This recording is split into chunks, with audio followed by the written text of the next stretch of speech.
Good evening and a warm welcome to the Smuggo and Brooksy show.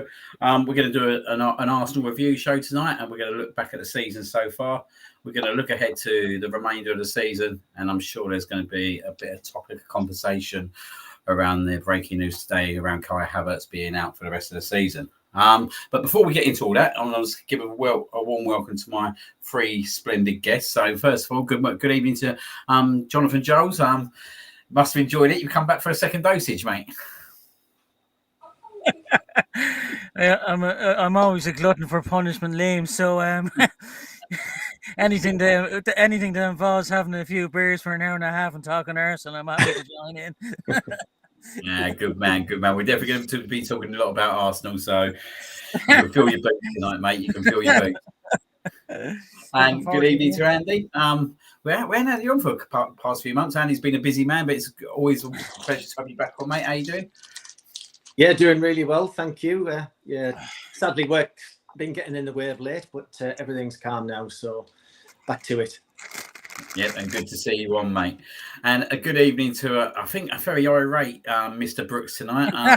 He's trying to promise me he's not going to swear tonight, but I'm not so sure that's going to happen. I'll try my best for you, but it's so bloody hard. I mean, it never rains, it pours. You know what I mean? There's definitely a dark cloud over the Emirates at the moment. I know that much. Just ridiculous. It's like the team plane run over a lot of cats or something on the way to Dubai. Now, what's happening? It's just ridiculous. Them poor cats. And good evening to all our guests, and good evening to Mr. Tom. How you doing, mate? Good result for the Leeds last night, 4-0 at Watford. The storm towards the Premier League seems to be continuing for Leeds, and I think we'll be seeing them back in the Premier League next season. So well done, mate, with that result last night. Yeah. Anyway, let's go into obviously tonight's show. So yeah, we are going to do a bit of a review and a bit of a review back of the season so far. So I'm going to go to you, Andy, first. Obviously, we had a lot of conversation, didn't we? Obviously, before the season, in terms of kind of transfers, kind of what happened and all that. What's your kind of thoughts of the season so far? Because it just seems to be one of them seasons, don't it, when everything that can conspire has conspired against us. Yeah. It's a really strange one, isn't it? Because here we are with that second place, albeit we're a bit off the top. We're through to the qualifying stages. Well, we qualified through from the Champions League. On the whole of it, we should be really happy with how things are going. However, I don't know about everybody else, but I can't help but feel just underwhelmed this season, to say the least, really. Yes, I mean, it's been horrific. I've had some horrific times with injuries and stuff, but my concern's bigger than that. You've got to start to wonder about our club. And, the thing that really kind of brought it home to me was the transfer window just gone. How Aston Villa can go out and buy and loan these 4 players that everyone could come in and do a job for our side. Why are they going to Aston Villa? We are, there was no secret to the fact that the squad had to be added to. And if players of that nature are available, why aren't they coming to Arsenal? What the hell are they going to Villa for? And so you start to wonder now about, is Arteta being backed? We can argue all night about whether is it Arteta's stubbornness. Who knows? But it has to be driven from the club. If the club have got any aspirations and we want to go and challenge and we want to be the best, we should have gone out in January and done what Villa have done. But here we are, sat there again in a January, and then we find out that news today, which just pretty much caps the season, really. It's just totally underwhelming and actually disappointing. And the disappointment mainly for me is the club now. Yeah. And, I've never said that before, but you've got to ask big questions about the club. Yeah, mate, I totally agree with you. I feel exactly the same at the moment. Like, we sat here last May. We talked about what targets, what positions we would go for.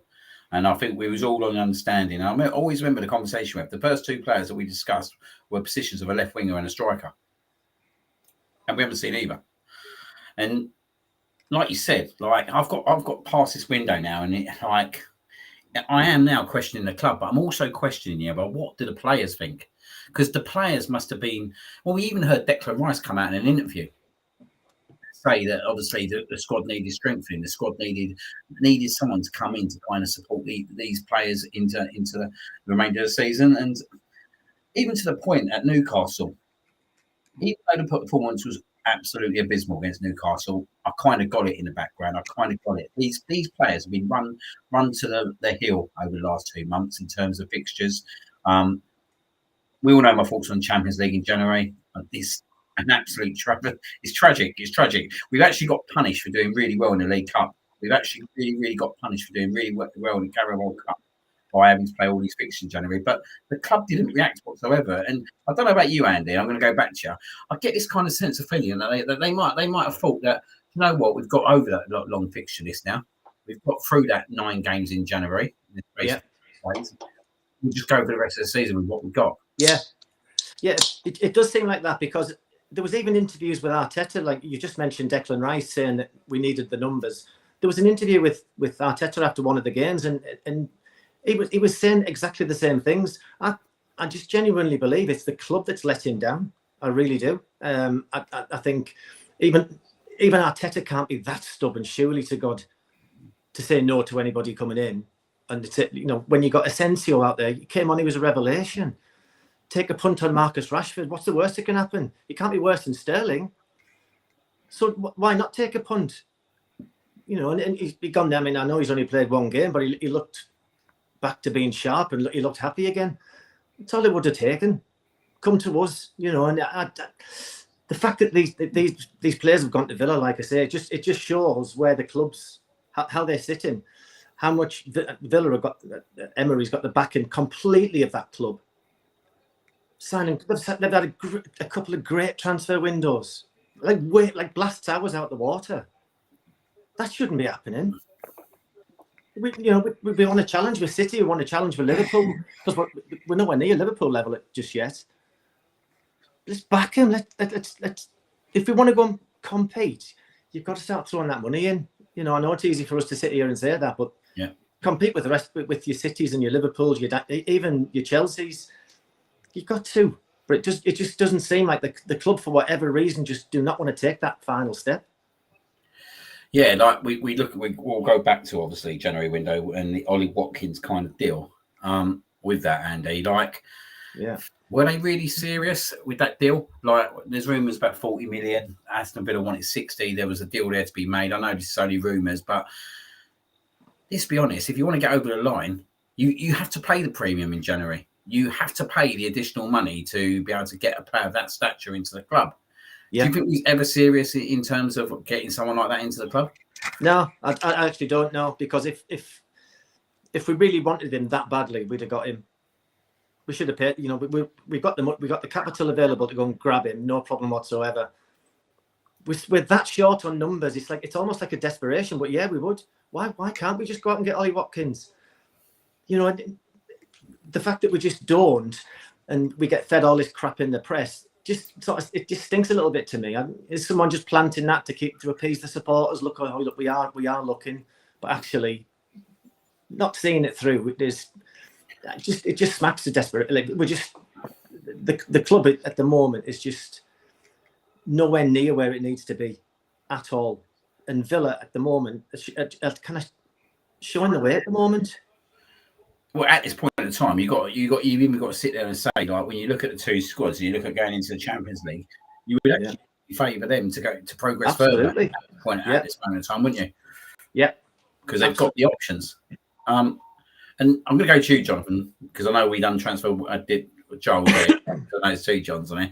I know we did transfer deadline day, and obviously it was a weird situation, wasn't it? And I think this kind of sums us up to a T. We just got off the back of an unbelievable 5-1 victory against Man City. Obviously, we was all kind of motivated because what we did in that game. We get to the transfer window, nothing happens. And then obviously we get to Newcastle, and then that performance happens. Do you feel at this present moment of time that we're quick to compete for the title with Liverpool do slip up, or do you think now it's pretty much gone with the options we got up front? Because when you start looking at it, you look at Raheem Sterling, who scored 1 goal in the Carabao Cup. You got Rene'S, who's our golden golden star at the moment, but where do we play him? Do we play him on the right? There was talk, weren't there? And I mean, you had a conversation after about potentially, and I think we was looking a little bit more rotational at the time, that he could get rotated a little bit up front with Havertz. But now we're sitting in a situation, aren't we, where you got Leandro Trossard pretty much our only player, and for me, he's not a striker whatsoever. And for me, in a lot of games that Leandro Trossard plays up front, he pretty much goes missing. And I'm not sure if that's down to him or his capability of playing that role. Yeah, to be honest with you, Liam, the way our injury crisis is struck, I don't know whether it was was it a good thing sending Eddie and Nketiah out to Crystal Palace. I'd probably take him back, to be honest now. I think we'll have to try Eaton and Weary now. I think up front now, we were talking about this in the last show last week, but I think with Martinelli out now with that injury he got against Newcastle in the Carabao Cup last week against Newcastle, and Havertz now, it looks like he was confirmed now today, looks like he'll miss the rest of the season. Yeah, the non-activity in the transfer window for a striker has really come to hit us now, hasn't it? I agree with Andy there. I think it would have been more taking a punt on Marcus Rashford. He looked quite good from Aston Villa in that opening game for himself. But I don't, where we ever really don't splash out 60 million quid on Ollie Watkins or Duran even. I don't think Arsenal were really pushed. I think Eddie was a huge loss going to Nottingham Forest when he did during the season. I think Arteta'S lost a huge ally there, and I think the new man has a lot of work to do. And with no activity in this transfer window when we needed it, has he the same qualities as Eddie, to pick a player when we need it, But I think until Saka comes back, I'm just looking the next 5 fixtures: Leicester, West Ham, Forest, Man United, and Chelsea. They're massive now, and I think really hand on heart, I don't think we can really slip up in them 5 games. We have to really win them now, to keep this pressure on Liverpool. Hopefully, at the moment, Liverpool are drawing against Everton. Even a draw will be a favourable result for ourselves. But yeah, I don't know.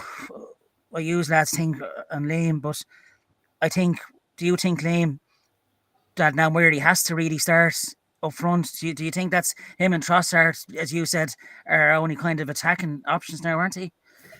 I'm in the criteria, in the mindset at the moment. I don't want to see Leandro Trossard up front. Yeah. And the reason I don't want to see him up front, because I think he's got to play on the left. If I'm being frank, he's more productive, isn't he? Yeah. He's our only natural left winger now. Yeah. I'm wondering if we can be creative within his position of centre forward. I don't know if we can be creative. I don't know whether we could create something in terms of a different player that could cause a lot more hassle. I know I was joking off screen. I was joking down the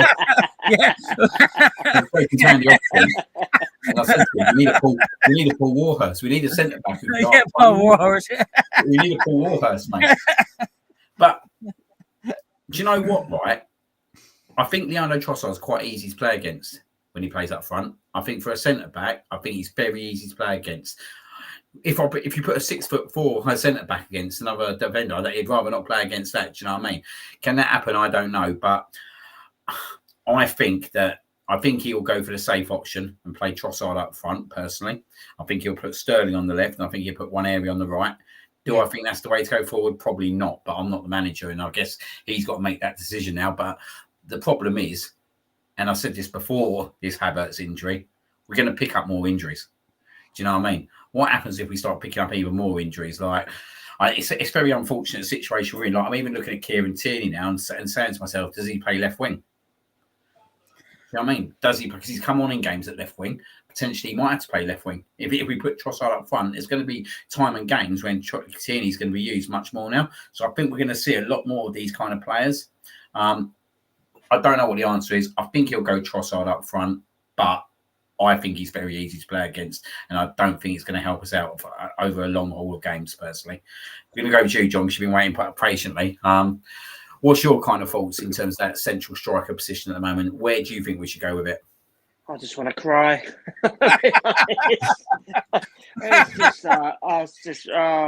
We all knew this was going to happen. We could all see it coming. But it's just, I see, was it yesterday?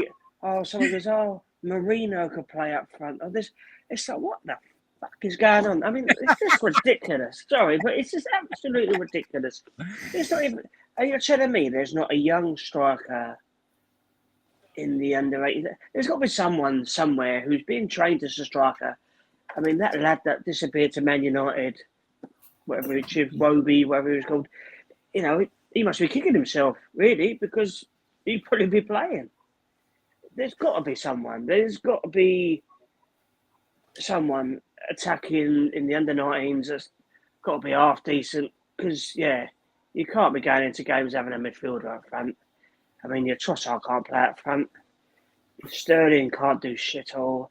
And you're expecting a Maneri, a 17-year-old, to do everything all of a sudden. It's absolutely mental. I mean, Ben White's just coming back. Is he going to go up front? I mean, he would be a hot shit house, to be fair. I mean, you wouldn't want to play against him, but it's just ridiculous. It's I don't know. But as Andy said earlier, it's weird. We're second in the league. We've done really well in the Champions League. But the season's just been, it's just been quite very stressful, to be honest. It's just, the Cups have been disappointing. Losing to Man United is a disgrace. It's so annoying. How the hell we lost that? You look at the teams that are left in the Cup, good old Plymouth, God bless them, knocking out Liverpool. Man City struggling. That's another opportunity missed. I don't know what's going to happen. I didn't even realise our game against Leicester was lunchtime Saturday. That's how much I'll take this serious. I mean, it's a good team to play, but the worry is we can't score a goal. There's no one to bring on. Nothing. So Odegaard's got to step up massively. He has to find his shooting boots desperately. And I mean, someone said, just have to ball our way to 1-0 wins for a month. And then Martinelli will come back and everyone will get excited and then he'll piss everyone off again. And and then they'll rush Saka back. It's just, madness, mate, madness. But it's all right, because Arteta'S Spanish and mañana. Tomorrow. It's bollocks. We've got some interesting comments in here. Like, obviously, Russ Morgan saying it's negligent on the club's part for not signing any kind of striking options in 18 months. We talk about Eddie Nketiah leaving. We talk about I know the 16 and 17-year-olds a little bit different, but we still lost another striker out of the club. Do you know what I mean? We see what happened to Gabriel Jesus. Surely there was a player out there, John. Surely there was someone who could come in. And as Andy rightly said, when you start looking at the players that Aston Villa brought in, them 3 players could have done a job for us, couldn't they? Now, it's madness. Almost snobbery. It's almost snobbery. It's they're not too good for us. I don't know what they're expecting sometimes. It's like, Rashford, I would have taken them all day long. I mean, I said this last week, that Santiago Jimenez at Feyenoord went to AC Milan on transfer deadline day, scored in his debut straight away. We've been linked with him. Why not? I just don't get it. I don't get what. I understand if they got things in place for the summer and they got to spend this. But nah, it's just absolutely. It's just it's madness. There's so many people out there. Villa signed that Marlon as well from Dortmund. There's so many players out there. Like Semenyo at Bournemouth. He's having a great season. Why not whack a £50 million bid on him? He'd come. The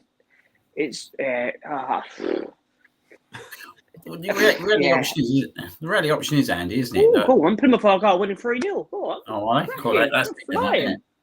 But the reality is, right? We when Harry wasn't put in the club as a right winger anyway, so we're playing him out of position out there already. And obviously, we know we haven't got a striking option at the moment. What would be what can you see at the moment, or what would you like to see, like in terms of internal, that we could potentially do with this central striker's position at the moment?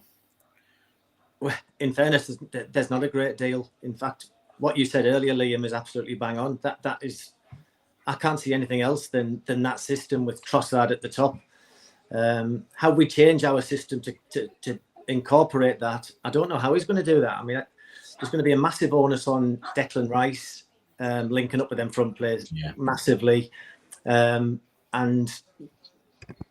so he needs to be flying. I mean, it's the same old again. So we're down to the bare bones, and we look at the squad that we've got, and all it takes is what happens if one of them gets a knock, and then you're looking at all your left backs that are sat on the bench.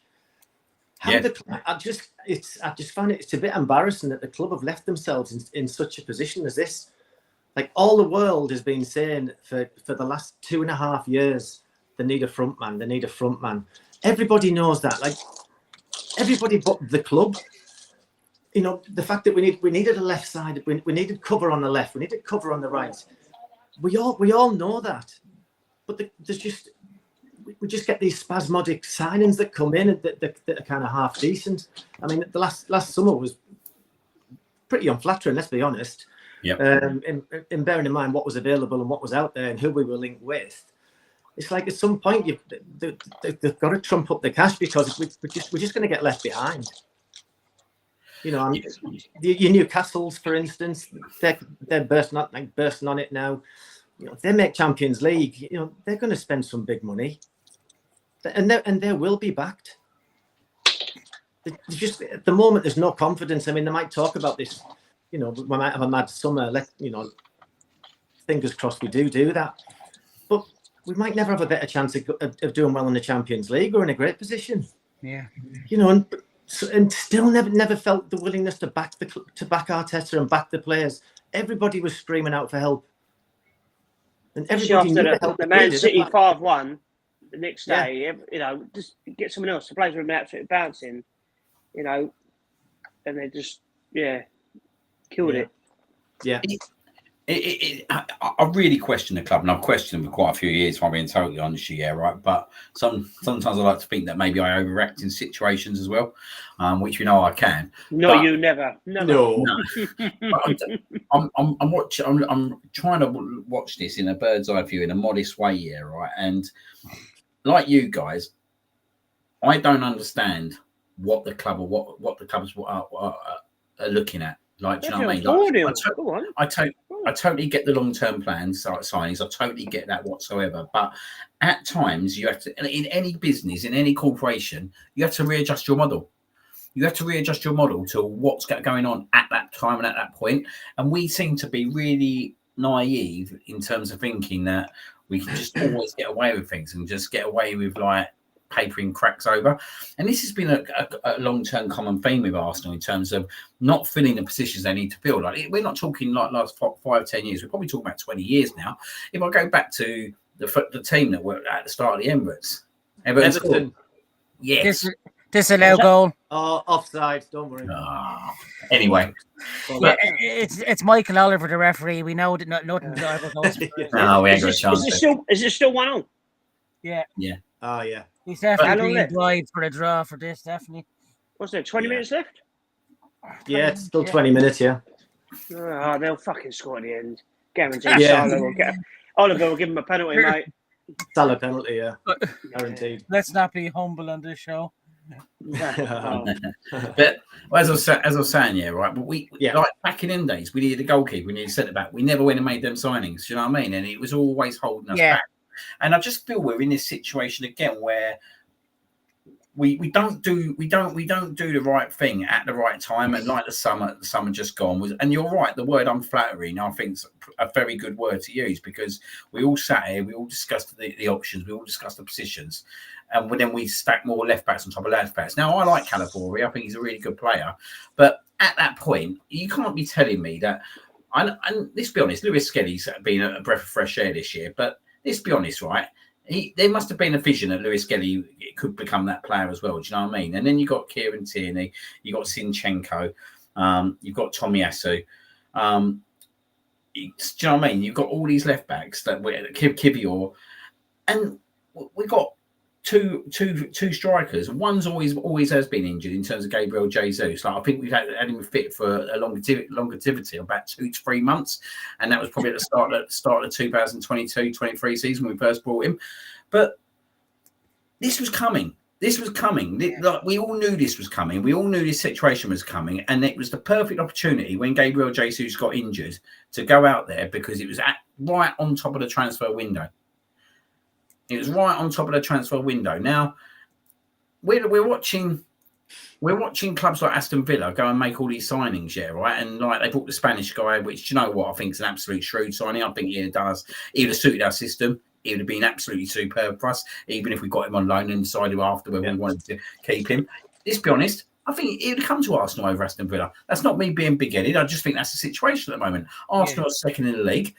They've competing for the title for the last 2 years. They could compete for the title this year. Why would he not choose us? Marcus Rashford, yet again. Let's be honest. The whole reason we haven't got Marcus Rashford is because he went on loan and we cocked it right up in terms of obviously what we did on the last day of the summer window with Sterling and Neto. But yet again, who in their right mind thought, do you know what? We'll get rid of Reece Nelson and bring Sterling in. Do you know what I mean? Like that's cost us. That's cost us a loan space. That by shipping out Nelson to bring in Sterling has cost us a loan space. An absolute tragic couple of deals that is when you look at it now. And I think Reece Nelson would have had a good impact this season. I think he's injured. He's injured. He's injured. Well, yeah, he is injured, but who says he's been injured for us? Arsenal DNA, yeah. But what I'm saying is he would have impacted this team more than what Raheem Sterling has, mate. He'd have scored more goals than what Raheem Sterling has. Would have done 100%. Yeah. And you just question like what the decision making is within the club. And I totally agree with you, Andy, and I'm going to go back to you on this, John. You can't be telling me Mikel Arteta don't want players in his club. You can't be telling me that he ain't crying out for players. You can't be telling me that it's his decision to not bring no one in the summer. Like he can sit there and go, "Oh, do you know what? The club have been really like obviously well controlled in terms of not making no deals." That ain't Mikel Arteta talking what he's thinking. There's no way here, right? That he's happy. Now, what worries me is right the players like William Saliba. Yeah, because we all know Real Madrid are going to come sniffing for him in the summer. Imagine he went there. Well, to be honest, at the moment, he's probably looking at them thinking they're strengthening their squad more than us. But the Real Madrid, he'll watch that last night. He'll watch that performance last night and he'll think, "Oh, do you know what? I want to." But well, if we're not winning stuff, they're not going to stay with us. Thierry Henry would have never stayed at Arsenal if Arsenal weren't winning trophies, right? And I just feel, right, and with the Kroenkes, right, and people would say, well, yeah, it's not Kroenkes making a signing. Mate, they own the club. They run the club. They decide what happens. Do you know what I mean? Josh Kroenke travelled all the way over from America to here in January to travel all the way back to America and do absolutely nothing. Do you know what I mean? And I think it's time that the Kroenkes started getting heat again. I think it's time that the Kroenkes start getting heat. And I know people say they spent money, but let's be honest, right? They didn't spend money. I know the whole club weren't theirs at the time, and obviously everything happened. But we didn't spend money, mate, until the Super League debacle. That's what forced them to spend money. Up to that point, we was getting players like Cedric on a free transfer. It was, you know what I mean? We was getting players like Cedric, right? So I think he's a free agent. He might play up front. Well, you might leave him up front. But I think the pressure needs to go back on the likes of the Kroenkes at the moment. I think the pressure does need to go back on them because you can't be telling me Mikel Arteta don't want to win trophies. You can't be telling me he don't want to win the title. You can't be telling me he don't want to win the Champions League. And you can't be telling me that he wanted Kai Havertz up front for the rest of the season on his own. No, not a chance. There's no way Arteta would. Can you imagine Arteta going to the board and saying, "No, I'm all right, thanks." It's not going to happen. He's going to sit there and say, we need help. We need help. If you want me to continue driving this club forward and you want me to compete with your Cities and your Liverpools, back me. He would never in a million years just sit there and say, "Oh, no, I'm all right, thanks. We'll just wait till the summer." There's got to be much more to it. And I do, the club, for me, this time, the club are at fault massively. Yeah, should resolve the Edu situation. You know who this bloke called Jason Ato. I mean, who the fuck's that? You've got all these lawyers and it's just ridiculous. Nothing's been resolved. So you've got no official director of football. So no one knows. They're quite clever in their way, Kroenkes, because no one knows what's going on. There's no one to be held accountable because we don't know who's meant to be doing this. Mikel Arteta's got enough to be doing, sorting the team out. He, like I said, he must have gone, this is who I want, this is who I want. Like Zubamendi, looks like that's going ahead. But, you're telling me, even like when you said with Declan Rice in the interview going, we need body. It's honestly, just like smashing your head against a wall. It's just absolute joke. I mean, like I said, Liverpool don't win tonight. Everyone will be we can still just do took the it. lead. Of course they fucking have. Fucking cunts. There you go. It's over 9 o'clock now. I can start now. Yeah. Who? Salah. Of course it is. The only good thing about it is I did have a few money in to score any time. So that's, but if Liverpool couldn't score again, fuck off. Yeah, it is what it is. And it was at 9 points now. Bad night, John, isn't it? It's like Groundhog Day, isn't it? Yeah. I think we just have to put our hands up now. Liverpool being the best team all season and by a mile. and very lucky with injuries, mind. Yeah. They've got the striking options as well. But that's the difference. Ridiculous. Yeah. They've got the striking options, so they've got the players they can rotate. They've got the Jotas, they've got the Salahs, they've got the Nuneses. You know what I mean? Like there's more of them in there. Diaz, do you know what I mean? Like we're talking 4 solid players there that can score goals whenever they need it. McAllister tonight chipping him with a goal. But Odegaard's had a really poor season in front of goal. Yeah, really poor season in general. To be honest, I think he has been terrible. That baby's destroyed him. I tell you. Well, yeah. I was going to go on to Martin Odegaard because obviously he was a bit of my frustration at Newcastle because he's missed it. He's cost us some big games lately in terms of his shooting side of the game. I look at the Manchester United game. Obviously, he missed a penalty. To be honest, I put my bottom dollar that he would have scored it, but he didn't score that. But the Newcastle one for me, more and more I see it, the more and more I found it kind of inexcusable. He didn't hit the target. Like we're talking a world-class player here in Martin Odegaard. But his shooting's been absolutely awful all season in terms of scoring goals. And I think if I'm corrected right here, all I can remember is him scoring is open goals and tap-ins, which is all good. But we need him to start stepping up again, don't we? We need him to start definitely contributing with the goals. Am I confident he's going to do that? I'm going to be totally honest. I'm not confident at the moment because what I've seen from him in terms of that side of his game this season, he's gone backwards, not forwards. Do we feel that, mate? Like I know John's just said. Do we feel potentially, obviously, the whole situation having the baby and all that, has potentially played a part? We don't know what happens behind the scenes, do we? Like on a day-to-day basis, but do we think that might be affecting his form? No, I think the injury was a big thing, really. I don't think so much the baby at all. He's just been poor. I mean, sometimes you just got to hold your hands up and say, I've not been anywhere near the standards I've been the last year and a half. Nowhere near, and for us to have any chance of going creating chances against these teams with these low blocks, you need him absolutely on the ball. He's our De Bruyne, he's our Silva, he's that one that can produce that bit of magic, but that's just not coming.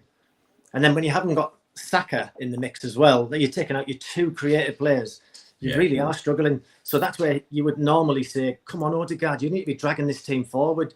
Lead by example, get some free, take some free kicks, score a goal from a free kick, have some digs from the edge of the box, get yourself in positions again because you're not there. And it is just a few tap-ins. And the miss at Newcastle is it's completely unforgivable. At that level of football in such a big game, yes, it's on his wrong foot, but bloody hell, man, this is like supposed to be one of the best players in the world. It's just criminal, which has been it's not just Odegaard this season. As much as I love Havertz and I love his effort, his finishing is disgusting. It really is. He's one of the poorest finishers I think I've ever seen. Yet he'll go and he's still double. Is he double figures for us now? 15. Yeah, which is just so it just goes to show, if we'd have had that, we talked about it in the summer, but if we'd have had that Gyökeres, Issa, Isaac, we'd probably be, if not level or above Liverpool at the moment, because the chances we've missed is nothing short of embarrassing. That's the thing. It's not just like we've been all the cups still, and all.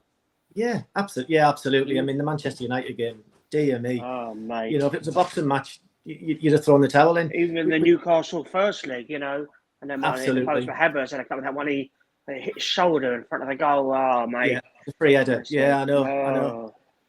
but there's no other team in the Premiership that can finish as poorly as us. And everybody knows we need a 9. We need a centre forward. We need someone who's going to bang goals in. But we've needed that for 3 years, and we've done bugger all. You watch Brighton go to all corners of the earth and bring fantastic players in. Why aren't we doing that? Yeah. Why aren't we doing that? Because there was a time when we were pulling people in from Brazil and what have you, and some of these kids were good. We're nowhere near other teams. Why are Brighton finding all the best players in the world? Why aren't Arsenal doing that? Why isn't our scouting network the best in the world? Or why shouldn't it be? We should be learning from teams like Brighton, which is actually quite embarrassing to say as well. But Brighton are just one team, but Brentford can pull players in and develop these players from all over. Why aren't we doing that? We never are. We never sign a player that comes out of maybe Africa, for instance, like Beliebers came to Brighton, who no one's really heard of, and put him in our midfield and he's a revelation. We're only ever linked with players that everybody knows. Yeah. And yes, they are very good players, don't get me wrong, and it's not bad being linked with the players we have, but why can't we unearth a few? Why can't we? Yeah, exactly. And, I used to play in the youth team when I was there. Franny Kajiga was part of our youth team. And obviously he then went on to do the scouting for the club, didn't he? Yeah, sure. Yeah. So quite what Franny was doing. I'm not sure, but that's what is there to do. But people should be asking questions of this. I'd like to think that we're asking questions behind closed doors.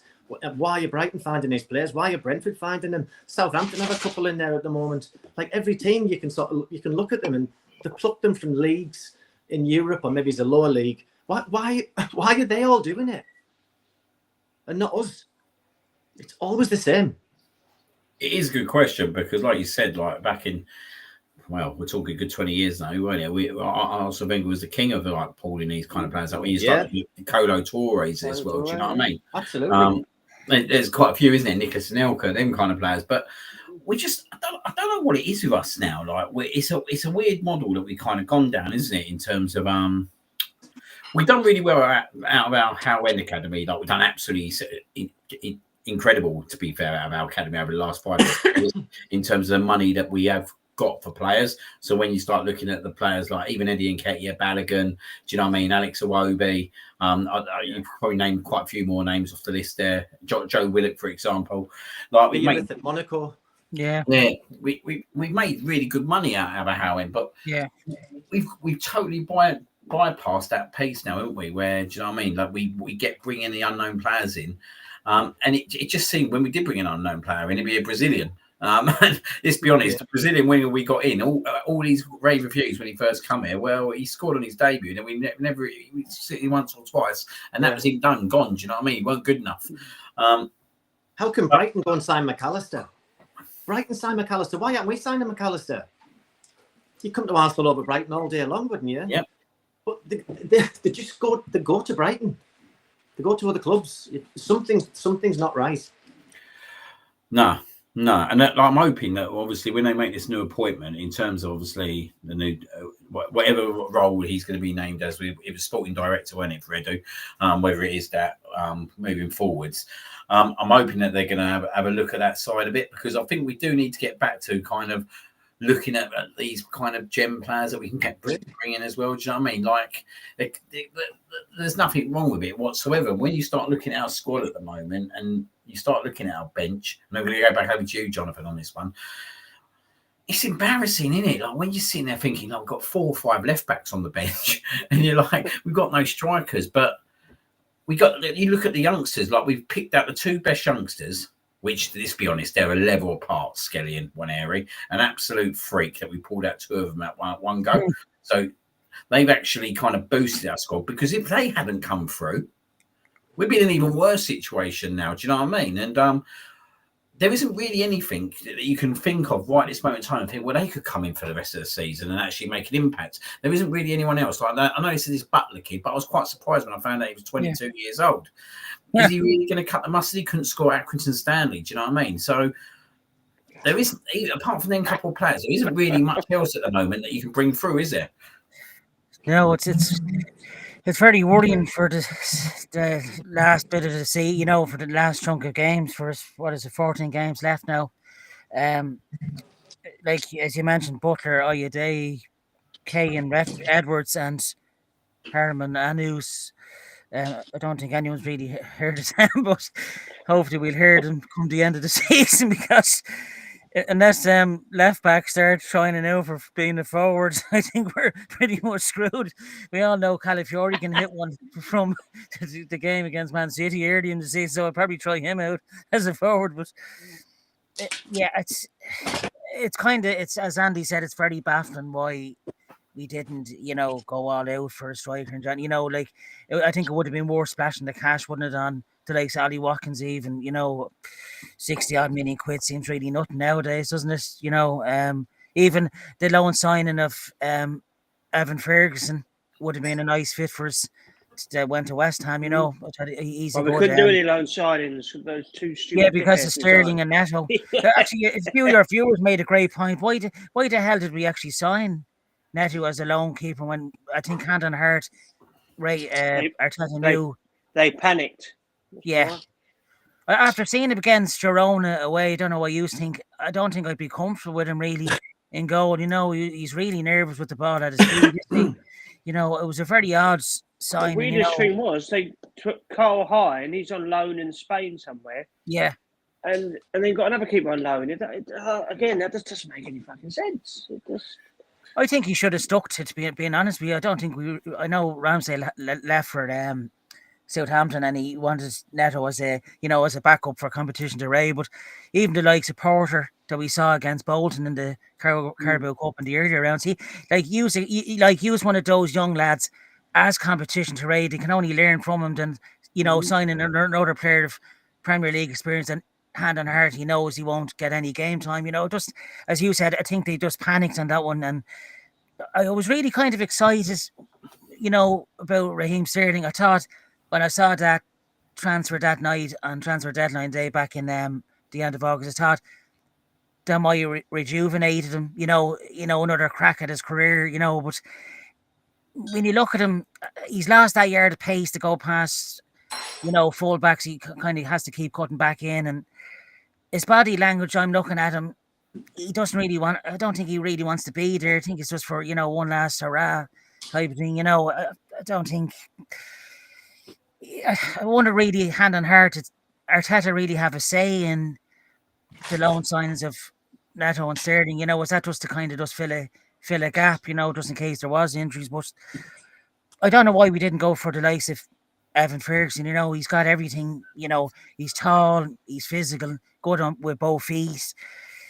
Or even Antoine Semenyo. We were linked because he's got a bit of pace in him and he can finish. I think we're to face them in May, so I suppose he'll come back to Hondas with a hat trick or something. But if we don't get maximum points, I don't know what you think, lads, but if we don't get maximum points against Leicester and West Ham in the next few games, I kind of fear for Nottingham Forest away, the form they're in at the moment. I wouldn't take that as a dead banker, even going to there to get 3 points. It is worrying because I don't want to see our season with the guts of 3 and a bit months left just imploding and it ended up being embarrassing because we didn't go and buy a striker in the January transfer when we've just been unlucky with. When I saw Havertz today, I says just close the season now because I can't take any more heartache. I'm aging like a fine wine, but Arteta just do your Arsenal, bro. Just give us a number 9 that can score 24 odd goals a season. That's all we ask. I don't know what you think, lads. But do you agree with myself that Leicester and West Ham are really must-win games now, aren't they? Well, they must win it. I think they'll must win anyway, won't they? Have to win every game now, don't we? If Liverpool everyone's clear. I think the good point you've raised is Nottingham Forest game, like a night game at Nottingham Forest. I tell you what, that's an atmosphere. Yeah, that's fair. Yeah, it's brilliant. Yeah, it is. Yeah, that's an atmosphere. And are we going to be able to stick the ball up front now? Do you know what I mean? That is definitely a game where I'd potentially go out the norm and stick a big target man up there. Stick. I know you joke about Neto. We're all taking a piss at him. Neto. I'm telling you. He's going to find the back of the Neto. I think John has something there going there, all right. Yeah, the surname. Might as well. He's not doing anything else, is he? You joke about Calavori, but do you know what? Apparently, he did play up front for when in his younger days. Can he play up there? No, I don't know. But do you know what? He'll cause havoc up there. Yeah, he's that kind of player. He's that kind of player that causes havoc. You can just tell that he's that kind of player. I don't, mate. I wouldn't be totally against something like that in certain games. Like, I know it's a bit out of the norm and a bit unusual, but do you know what I mean? I just think that Trossard's very predictable. And the problem is now we haven't even got a left winger. So I think that we need Trossard out on the left because we haven't actually got anyone else who's got the trickery to be able to do what he can do out on the wing. Yeah, certainly lame for cutting across, but I don't know. Right. Do you think Miles Lewis Skelly could be worth a shout on the left wing because he's got pace to burn, and would it be worth trying him out like for even in the next 2 games? Say he's got a bit about him, hasn't he? A bit of pace, Henry, to cause havoc. Yeah, it's a good shout. I think with the system and the players that we're missing at the moment, there's going to be 1 or 2 players playing out of position again, which is what we've had to suffer with most of the season. But you're probably quite right. There will be that. If there was a defender that I was going to put up top, I'd probably go with Timber. Exactly. Physical. He's a lovely footballer. Yeah, maybe him over anybody else, but I mean. And maybe that's why we bought so many fullbacks, just in case we had a situation like this. Yeah. Arteta'S laughing behind the scenes. He's got evil plans coming together. It's a team of 45 left backs, and it's the right back that I want to stick up front. Something doesn't work. It's an interesting one. Yeah. Just going away from the striking situation at the moment, and obviously the transfer window. So, in terms of kind of this season, it has been a bit of an up and down season, but there has been some kind of real highlights out of the season, isn't there? Like obviously we went to Tottenham, Aston Villa at the start of the season, and when I thought we was looking pretty strong, and got really good solid wins away from home. Man City, we was unfortunate in terms of tool draw. I think things conspired against us that day. Could have easily come up one way with 3 points. And then you looked at the Man City game a week ago, or a week and so ago, which seems a long, long time ago now, doesn't it? Since the transfer window, Newcastle, and obviously the Havertz news. But there has been like even under all the strain, all that, and like Andy said, we're still sitting second. We're still in the Champions League at the moment. Where are we finishing at? Well, I don't know at the moment, but there has been some really good performances in terms of individual games, isn't there? And I think looking back at the Man City game, Andy. Yeah, I think it makes it even more frustrating now because that last 30 minutes performance, you sit there and you think we come out of that game probably our best performance, best 30-minute performance I've seen at the Emirates. So probably the best I've seen, if I'm being totally honest, that last half hour, being in the stadium. But it's just so frustrating this season, and I think that's what sums up this season is the word frustration. In terms of absolutely kind of conspired. Yeah, completely. I think if you look back through the season, most of our football's been pretty turgid. Home games are becoming like desperately boring to watch at times because teams are just sat in them little low blocks, really well organised, fit, so the legs can shift from left to right and forwards and back. Because normally it's quite tiring on your legs. And that's where your Odegaards would come into the fore. But that teams are so well set up and they're so fit now. Our Odegaards and our Saka's not even available. Odegaard's been off form. So the Trossard's, let's be honest, Trossard's had a pretty poor season, to be honest. I know he's pitched up with a few important goals and a couple of decent performances, but for the most part, he's been pretty average. In fact, for me, his best position for us is coming off the bench as an impact player rather than being a starter. Yeah. So yeah, it's I've waffled on now. I forgot what the question was. Same here, mate. Yeah, just getting the highlights of the season. Yeah. Sometimes I just waffle on, and I get bored. I get bored of myself sometimes. What is your highlight of the season? Oh, that's it. Yeah. I think Man City was brilliant. There was part of the West Ham game away against West Ham, which we were superb. It looked like the team from last season, quick flowing football, carving them open left, right, and centre. And you thought, like, is this going to be the kick on? It just never happened, did it? And then we just keep collectively picking up these injuries to all these key players. And let's be honest, we've been quite fairly fortunate the last few years in some respects. Yeah. But you know what? The fact that even now we're still sat in second place. I mean, Liverpool looks like they're going to win this game and go on and win the league. But once again, we're the team that's pushing the top team. I mean, if you think of the last 2 years, we're the only team that's got anywhere near Man City, and that Man City team are the best team in Premiership history. Yeah, we're the only team that's pushed them. Yeah, and we still haven't added to the bloody squad. It's honestly, it's criminal. Imagine if it was Manchester United in our position, and we're getting that close to the best team in Premier League history. They'd be throwing money at left, right, and centre at the club. If it was Chelsea, dear God, Man City, it would just be crazy. It'd just become crazy season. Us just doesn't, it's so frustrating. And I think that's been going back to this season. That's been the story, isn't it? Just a season of frustration. Yeah, deeply proud of the players, by the way, because that little small group of players dragging us through games somehow. Yeah, we're getting results without playing well, and all right, we ran out of steam against Newcastle and we got blown off the park. That's a one-off. I don't think that'll happen to us again. That'll hurt the players, and they won't want to feel like that again.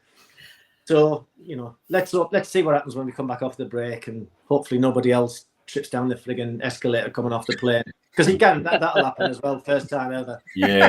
It's always the first time ever of Arsenal, wherever you look at, whether it's red card or whether it's trying to help him. Declan Rice will fall down the stairs and take out Gabriel Saliba with him. Absolutely. Saliba will slip a disc trying to help them. Mate. Look, John, looking at the centre backs this season, I think Gabriel's been our highlight. I think he's been our player of the season. He's been our best player, yes. I totally agree. I think he's been our player of the season.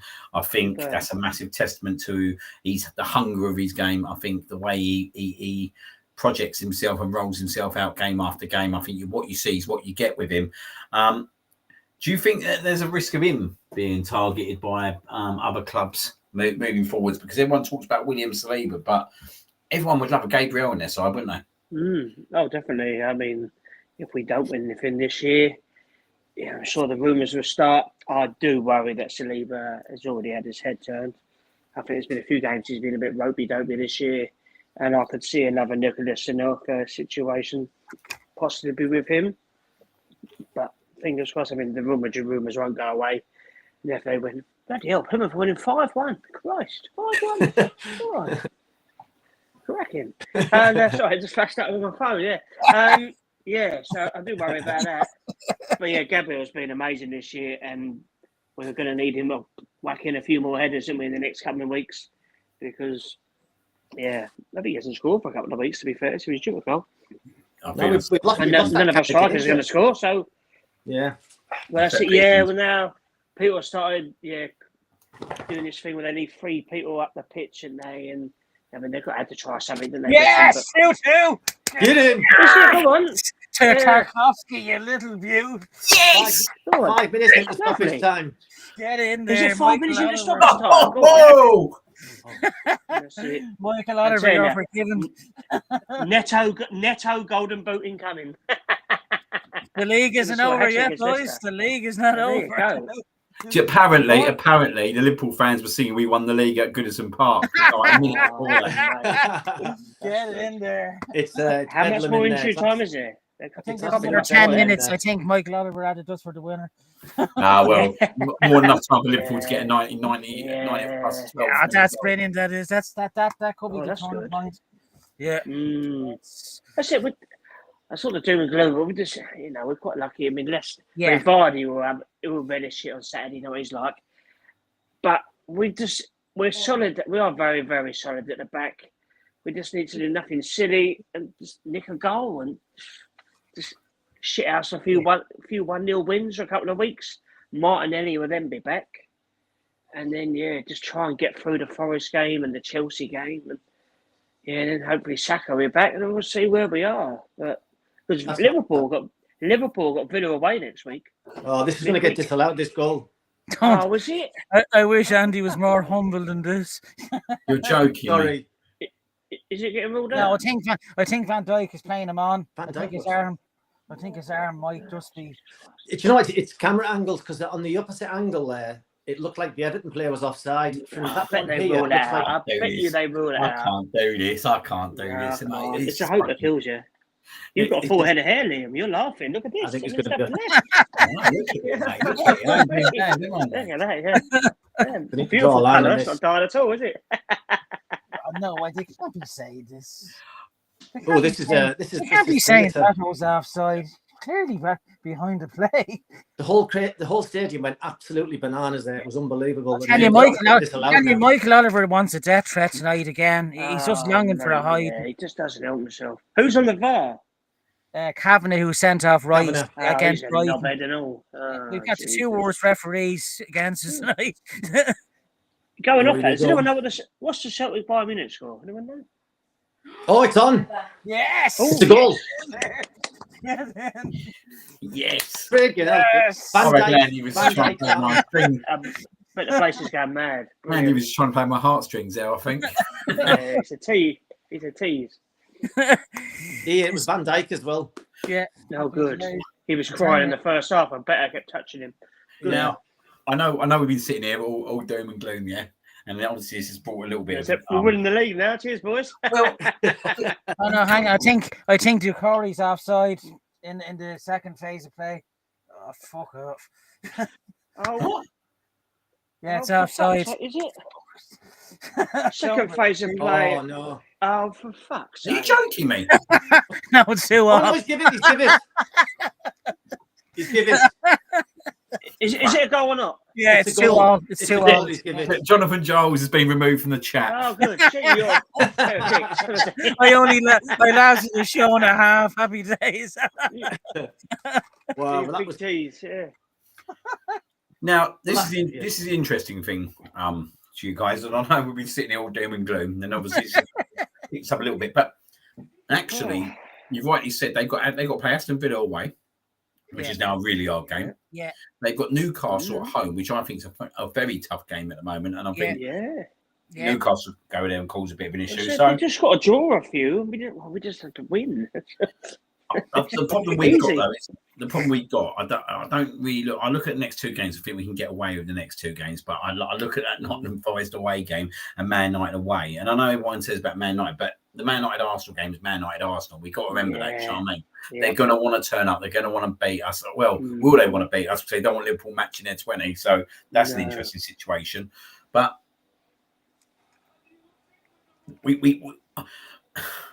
it's going to be these away games, isn't it? It's going to, for me, it's going to be the Forest aways, the Man United away is going to be the tricky games. The Chelsea at home, I think it's going to be a hard game now. I don't think it's going to be easy whatsoever. So I think it's the 3 games after the next 2. So like you said, John, I think we 100% have to win the next 2, whatever happens. Do you know what I mean? If we don't win the next 2, then it is all but over. But do you think we can win the next 3? John, do you think we can go and beat the Forest, the Chelsea, and Man United with this squad? Yeah, why not? I don't know, mate. The way our luck's going, mate, we'll beat Leicester and then Odegaard and Rice will get injured. I don't know. I think the classic, we've just got to take each game as it comes. I mean, we've seen just now in the Everton game how he can turn. I mean, I don't even. Did you say they got Newcastle this weekend? No, I think they've got Wolves at home. Oh, okay. Well, They've got Man City away. I'll tell you what, though, Wolves They have got Man City away coming up as well. Yeah. All we can do, because we're the early game Saturday, just win and go from there. We have to win. That's all that matters. Absolutely. Yeah. It'd be such an Arsenal thing now to pack it up Yeah. Saturday. Just win, put the pressure on Liverpool. Yeah. It'd be interesting now because, like you said, if their fans are seeing we've won the league already, I bet the players only thought, oh, yeah, brilliant, we've done it now. And, yeah. So, yeah, all we can do, just beat Leicester, get through it unscathed, and then go from there. Yeah, so all we can do, just got to keep pushing. I mean, the Liverpool game next Wednesday, why is that? Is that because of the cup final? Yeah. Who's the game? We haven't got a game midweek. Who's the game? Is that what it is? Who they They're got? away at Villa. They're away at Villa. Liverpool, what Villa. Night Big game. Next Wednesday. Yeah, it's a night game. Oh, Is that that's because of the cup? And that's interesting, isn't it, Andy? Like, just say, for example, yeah, right, they draw today. They win. They say they win Saturday, but then they don't win on Wednesday. Then suddenly we've got the game in hand. Mm-hmm. Yeah. It can happen as quick as that. It's all, at the end of the day, we're in the lap of the gods. Yeah. All we can do, like John said, all we can do is just beat Leicester, regroup. Here we go. See out the 3 red cards. And Joy got sent off. We got sent off for elbow to Corey. It all kicked off after the match. Curtis Jones and Joy. That's a big one, isn't it? Because if he's been given a straight, this is going to sound a really stupid question. Because he's been sent off after the game, does it still count as a suspension? Yes. It does. Yes. That's good. Ernie Slav, Van Dijk, and Jones all red cards. Really? Yeah. They're such sore losers, isn't they? Yeah. I fucking hate them, honestly. They're such a bad... That Carabao Cup final, there's a twisted fate in this one. Liverpool were due to play Newcastle the same day, yet they played them in the Carabao Cup final. So that's a massive game for us. If we can take advantage of that game, that'd be their game in hand. And you could nearly fancy Newcastle, to... Who have we got that weekend? I don't even know when the Carabao Nottingham Forest. Forest away. The game, is it? Yeah. Oh, is that Saturday evening or something? Yeah, it is. 5:30? Yeah. Of course it is. Of course it is. Yeah. I'll go and hide in the shed. You know what's I don't know. Van Dijk got sent off.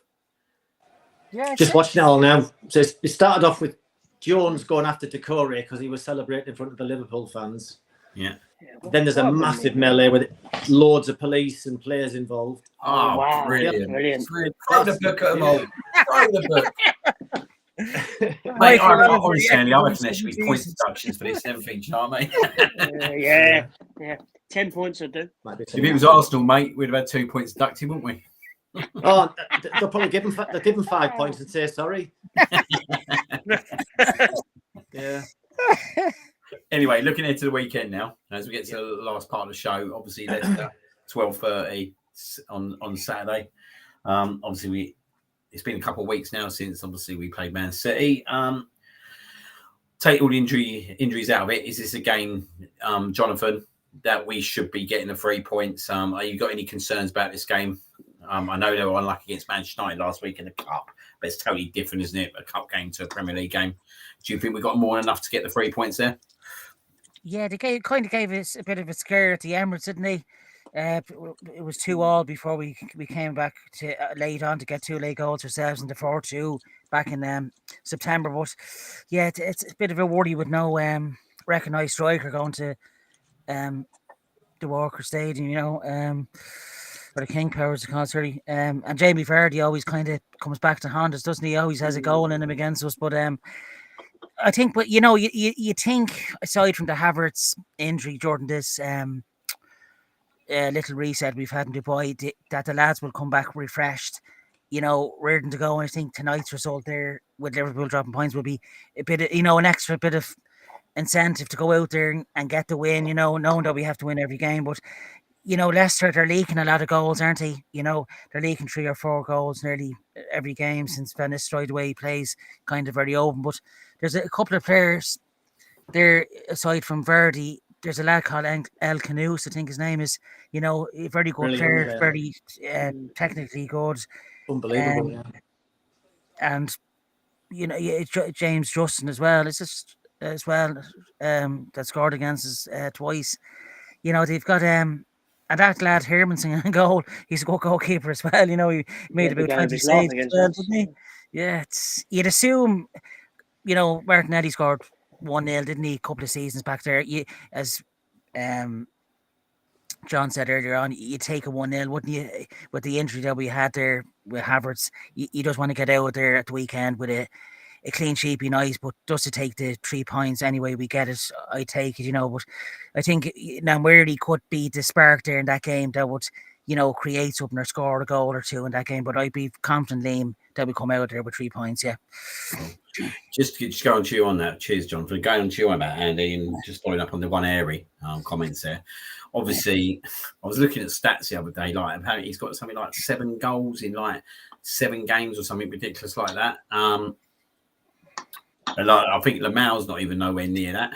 This kid's got so much potential, hasn't he? Can he come in now and make a name for himself? Like, it's an unbelievable opportunity for him, isn't it? Like, he's probably going to start week in, week out now. I'm actually really excited. The one thing I am actually excited about is to see this kid week in, week out for us. Yeah, and he seems kind of unflappable, doesn't he? If you look at his demeanour on the pitch, he doesn't seem to be fazed by the occasion and what have you. So hopefully that'll be the case. I mean, we're asking a lot of a 17-year-old to come in such high-pressured games, but by the same token, that's going to be huge for him moving forward to have that experience under his belt. But people are going to be looking at him to kind of produce that bit of magic, and ultimately he is 17. But yes, we'll soon find out. You just mentioned Yamal there. He's gone to Barcelona and just lit the place up, hasn't he? And so why can't Waneri do that for us? He might be a little shining light to see us through. Who knows? The most important thing is don't heap pressure on the kid. Let's just give him an opportunity because he is an extraordinary talent. He's unbelievable. Yeah. And if you get him 20 yards from goal on that right foot, he's absolutely incredible, isn't he? Like you said, like I know we talk about Lamal and like probably what a talent that is, but this kid, like you said, don't want to put the pressure on him, but it's such a wonderful opportunity for him now to be able to go out there and do what he does. And like I know we see what he did at Brighton about a month or so ago. Unfortunately, he got injured, but like this is a kid that's not intimidated to go away from home and score these goals. Do you know what I mean? Look, he's actually turning up away from home and doing this. He's not like you see a lot of these players who do it in front of their 60,000 fans in front of them, but he's going away from home. He's going to your Brightons. He's going to your was it Girona? Girona he scored against, didn't he? Yeah. He done it at was it Preston as well? I'm right in saying Preston. Yep, that's right. Yeah. Wonderful strike. So I think it's an incredible opportunity for him. And I've seen what confidence is giving Lewis Skelly. And I know we haven't spoken about him yet, Andy, and I want to have a quick conversation before I move over to John about Lewis Skelly because that performance against Manchester City, I just thought was sensational from Lewis Skelly. I just thought the composure of him is incredible, but to do it at an age of 18 years old, as I said, I think I said to John, didn't I, John? Like the likes of Ashley Cole weren't even doing this at 18 years of age. Like this is a kid that's been given the opportunity, but he just seems to get better and better and better every game. Yeah, he's got that physicality, hasn't he, as well?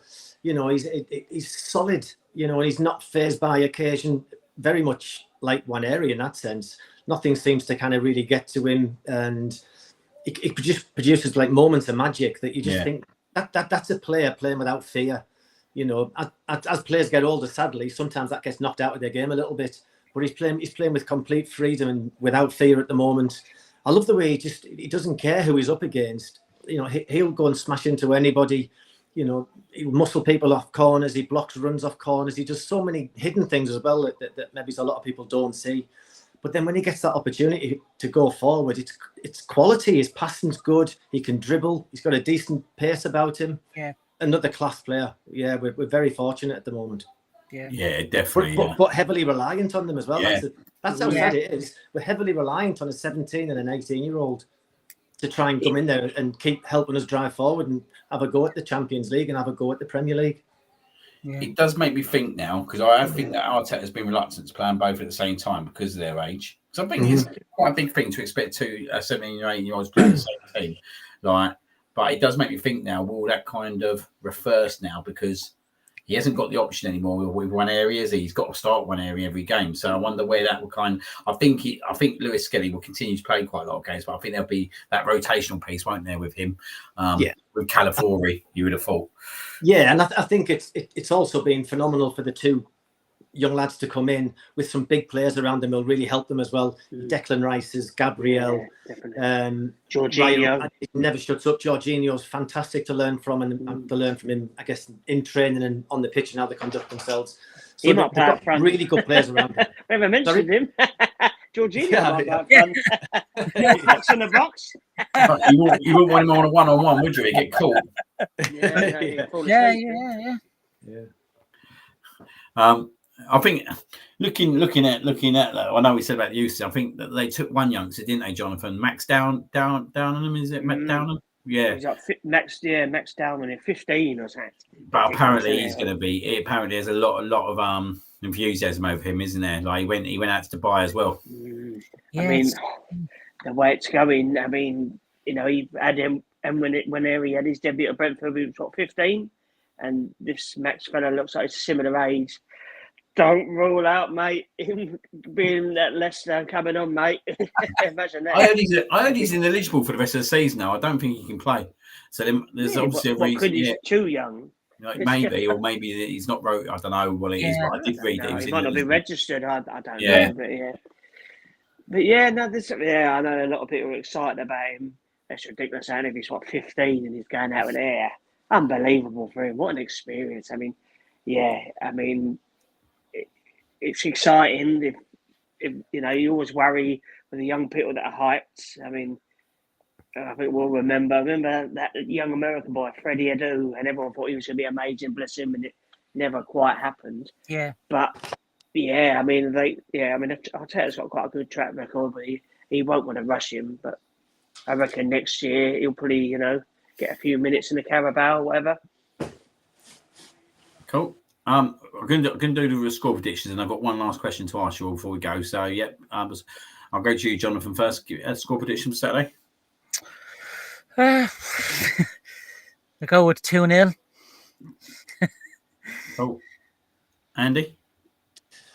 I think maybe like the Martinelli year. Was it last year when we scraped the 1-0 up there? Or was it? Yeah, I think it'll be another 1-0. I think we'll win. I can't see us scoring lots of goals. I'll take a 1-0 all day long. Yeah, that'd be nice, wouldn't it? And yeah. John? Yeah, I think 1-0 and all. I'm going to go for 2-1. 2-1 Leicester. No, 2-1 Arsenal.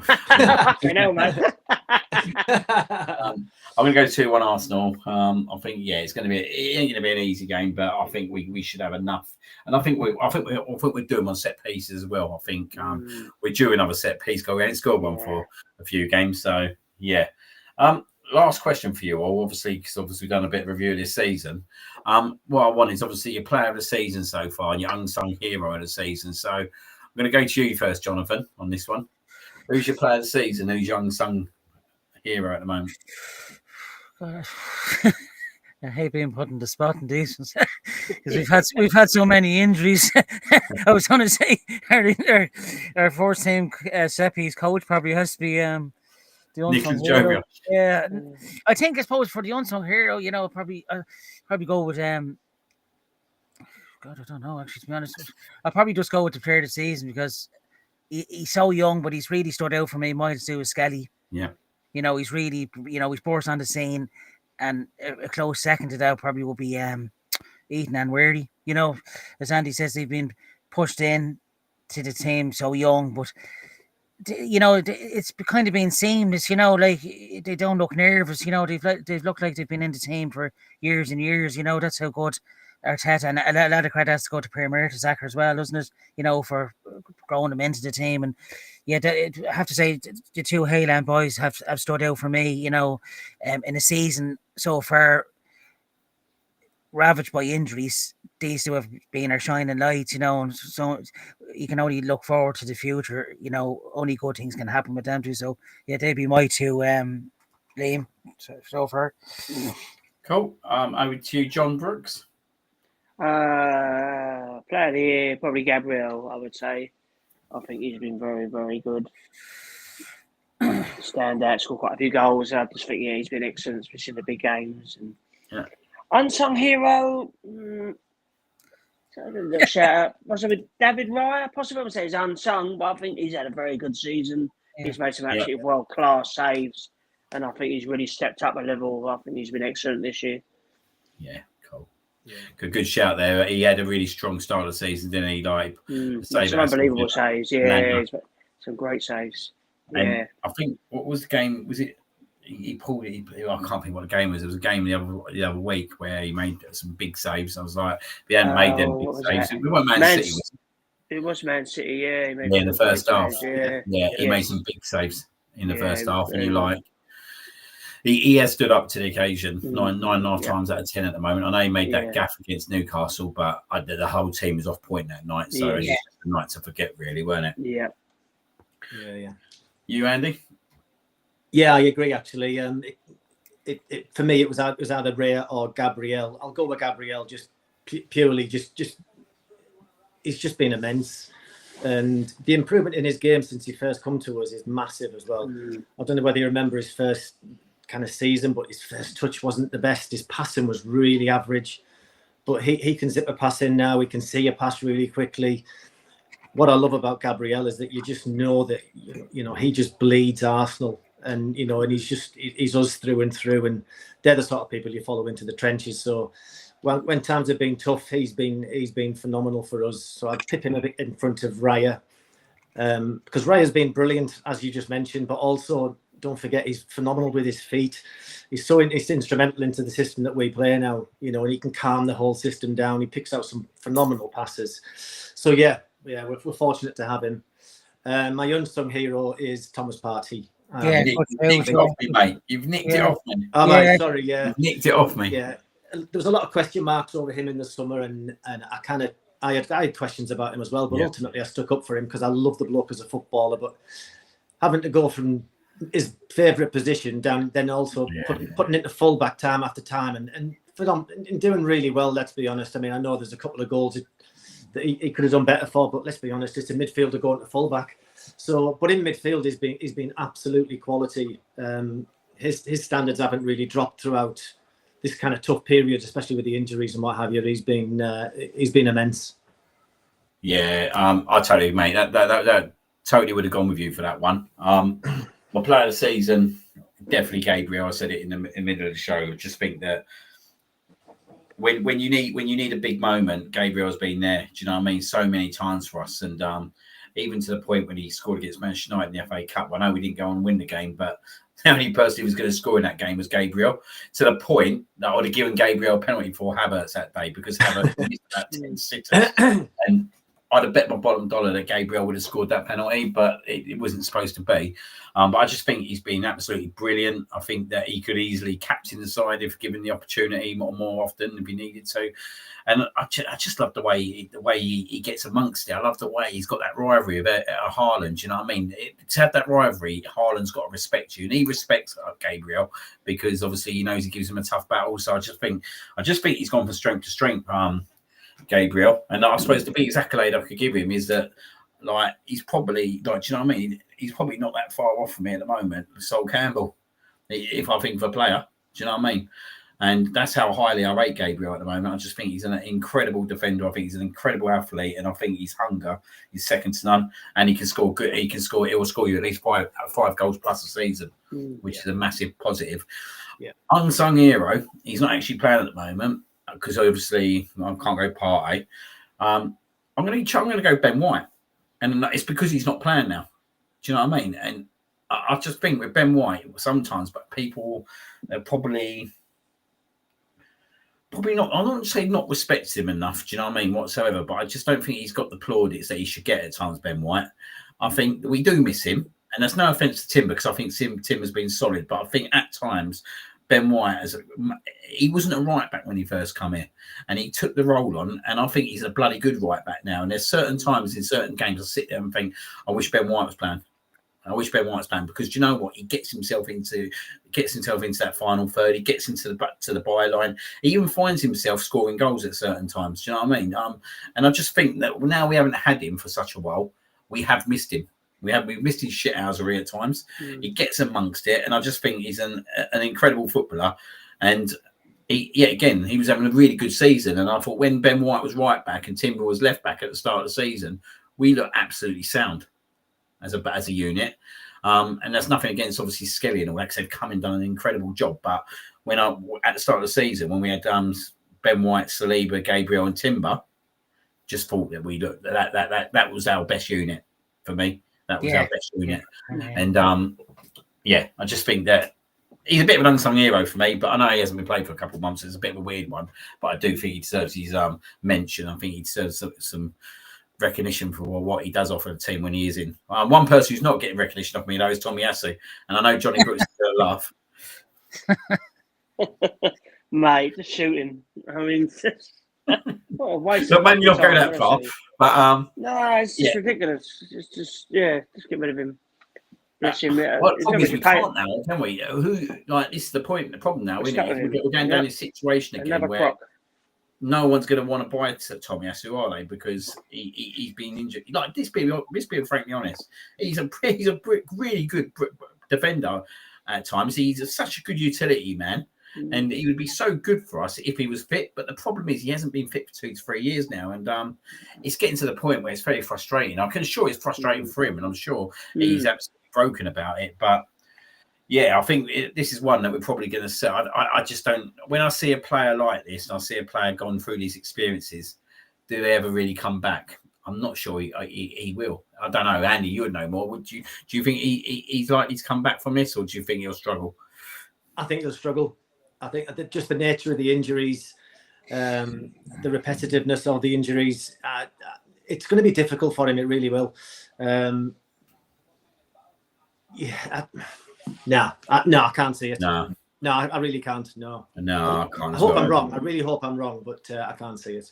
It's a massive shame, isn't it? Because it is because when he was fully fit and he played like 8 or 9 games in a row, and he's bang on fitness, he was phenomenal for us. He went through a little spell and he was brilliant.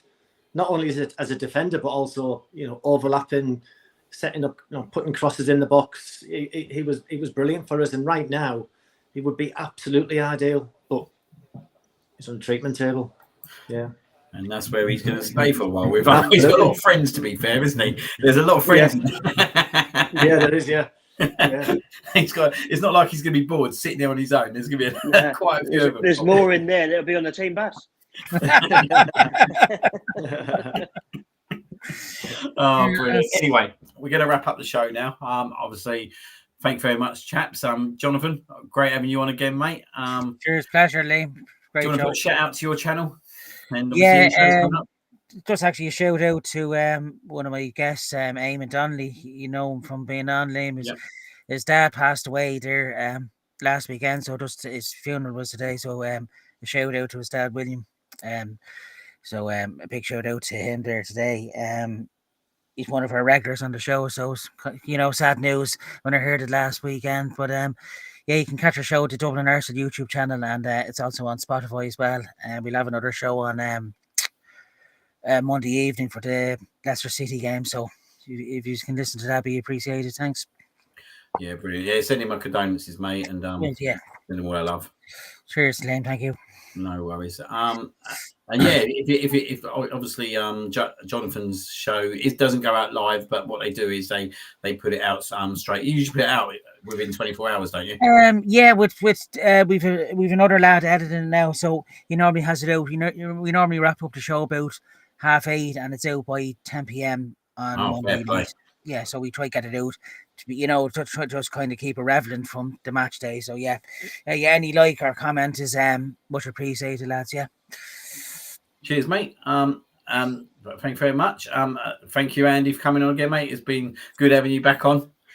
Yes, it's been a pleasant evening, hasn't it? Yeah, absolutely. Yeah, plenty to talk about. Yeah, it was. It was a fruity one. It was good, and just condolences, Jonathan, to Mr. Dolan as well. Yeah. Cheers. Thanks very much. Much appreciated, Andy. Thanks. My highlight is actually Andy telling us it was 2-2 at Everton, so that was my highlight of the evening. Yeah, get in. Yeah, that cheered us right up. Yeah, bringing the good news. Always.